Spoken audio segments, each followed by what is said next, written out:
अपनी बात कहने के लिए हमें कुछ ध्वनियों का सहारा लेना पड़ता है। इन ध्वनियों को वर्ण या अक्षर कहा जाता है। छात्रों, आज हम वर्ण या अक्षरों के विषय में जानकारी प्राप्त करेंगे। पहले वर्ण की परिभाषा। भाषा की वह छोटी से छोटी इकाई जिसके खंड नहीं किए जा सकते वर्ण कहलाती है। हिंदी में कुल 52 वर्ण होते हैं जिनको 2 भागों में बांटा गया है और हिंदी वर्णमाला में इन्हें रखा गया है। वर्णों का व्यवस्थित और क्रमबद्ध समूह वर्णमाला कहलाता है। वर्णमाला के 2 प्रकार होते हैं, पहला स्वर, दूसरा व्यंजन। पहला स्वर स्वतंत्र ध्वनियाँ होती है जिनके उच्चारण के लिए अन्य किसी वर्ण की सहायता नहीं ली जा सकती। स्वरों की संख्या 11 है, जैसे अ आ, इ उ ऊ, री, ए ऐ, ओ औ। स्वरों के प्रकार। स्वर के 3 प्रकार होते हैं। पहला ऋस्व स्वर। जिन स्वरों के उच्चारण में सबसे कम समय लगता है उन्हें ऋस्व स्वर कहते हैं। हिंदी में ऋस्व स्वर 4 होते हैं, जैसे अ, छोटी ई, छोटा ऊ, री। स्वरों का दूसरा प्रकार है दीर्घ स्वर। जिन स्वरों के उच्चारण में ऋस्व स्वर से दुगना समय लगता है उन्हें दीर्घ स्वर कहा जाता है।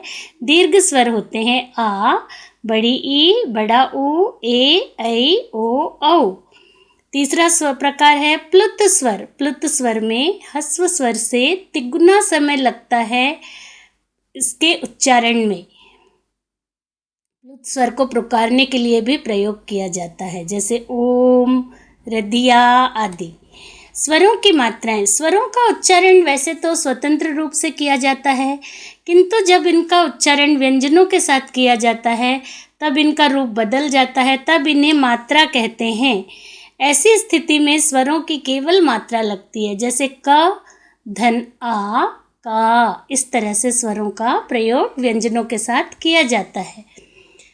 वर्णमाला का दूसरा रूप है व्यंजन। जिन वर्णों के उच्चारण के लिए स्वरों की सहायता की आवश्यकता होती है उन्हें व्यंजन कहते हैं। व्यंजन के 3 प्रकार होते हैं। पहला स्पर्श व्यंजन। जिन वर्णों का उच्चारण करते समय फेफड़ों से निकलने वाली हवा मुंह के विभिन्न भागों को स्पर्श करती हुई बिना किसी रुकावट के बाहर आती है, उन्हें स्पर्श व्यंजन कहा जाता है। स्पर्श व्यंजन 25 होते हैं और ये वर्गों में बटे होते हैं, जैसे कवर्ग, चवर्ग, टवर्ग, तवर्ग, पवर्ग। कवर्ग में होते हैं क, ख, ग, ग, अंगा। चवर्ग में होते हैं च, छ, ज, झ, इया। टवर्ग में ट, ट, ड, ढ, अणा।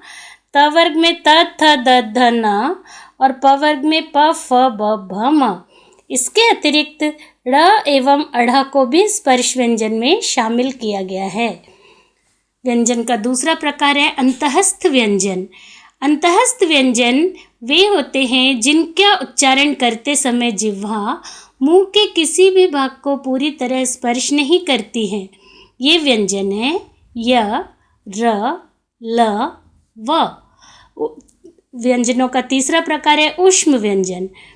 इसके उच्चारण में श्वास की प्रबलता के कारण एक प्रकार की गर्मी या ऊष्मा उत्पन्न होती है। इसमें वायु मुख से टकराकर रगड़ खाती हुई निकलती है, इसलिए इन्हें ऊष्म व्यंजन कहा जाता है। इसके प्रकार हैं श, श, स, ह। इनके अतिरिक्त व्यंजन 2 प्रकार के और होते हैं। पहला संयुक्त व्यंजन। 2 अलग अलग व्यंजनों के मिलने से एक नया व्यंजन बनता है, उसे संयुक्त व्यंजन कहते हैं, जैसे क्ष, त्र, ज्ञ, श्र। अब क्ष क धन श से मिलकर बना है क्षत्रिय। त प्लस र से त्र बना है त्रिशूल। ज प्लस इया से ज्ञ बना है ज्ञानी। श प्लस र से श्र बना है श्रीमान। एक व्यंजन होता है द्वित्व व्यंजन। जब एक वर्ण 2 बार मिलता है तो उसे द्वित्व व्यंजन कहते हैं, जैसे क प्लस क, पक्का। च प्लस च, सच्चा। इस तरह से द्वित्व व्यंजनों का उच्चारण किया जाता है। अयोगवाह। वे वर्ण जो न तो स्वर होते हैं और न व्यंजन। ये स्वर और व्यंजन दोनों के साथ में प्रयोग किए जाते हैं और ये अयोगवह कहलाते हैं। इनके 3 प्रकार होते हैं। पहला अनुस्वार। अनुस्वार यानी बिंदी, जिसके उच्चारण में हवा केवल नाक से निकलती है और इसका प्रयोग बिंदी के रूप में किया जाता है, जैसे डंडा, हंस, गंगा आदि। दूसरा है अनुनासिक। इसके उच्चारण में हवा नाक और मुंह दोनों से निकलती है और इसका चिन्ह चंद्र बिंदु है, जैसे चांद, मुंह, अंगूठा। तीसरा है विसर्ग। इसके उच्चारण में ह की ध्वनि सुनाई देती है। यह हमेशा शब्द के बाद में लगता है, जैसे प्रातः, अतः, स्वतः। विसर्ग का प्रयोग अधिकतर संस्कृत के तत्सम शब्दों के साथ किया जाता है। इसके अतिरिक्त वर्ण विचार में र के विभिन्न प्रयोग भी देखे जाते हैं, जैसे रेफ की मात्रा। अगर र स्वर रहित हो तो वह अपने बाद आने वाले व्यंजन के ऊपर लगता है, जैसे धर्म, कर्म, शर्म आदि। फिर पदेन की मात्रा। अगर र से पहले कोई अरहित व्यंजन होता है, अर्थात आधा अक्षर होता है, तो यह उसके पद से जुड़ता है, जैसे प्रखर, प्रथम आदि। जब स्वर रहित ट और ड आते तो उसके ठीक नीचे उल्टा वी जुड़ता है, जैसे ट्रेन, राष्ट्र, ड्रामा आदि।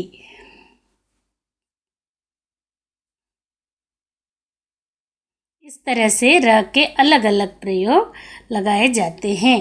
री ऋषि का भी प्रयोग किया जाता है, जैसे नृप, ग्रह, वृक्ष आदि। री की मात्रा का भी प्रयोग र के इस व्यंजनों के साथ में किया जाता है।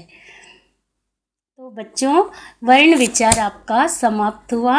इसमें हमने वर्णों के बारे में आपको सभी जानकारियाँ दी हैं। धन्यवाद।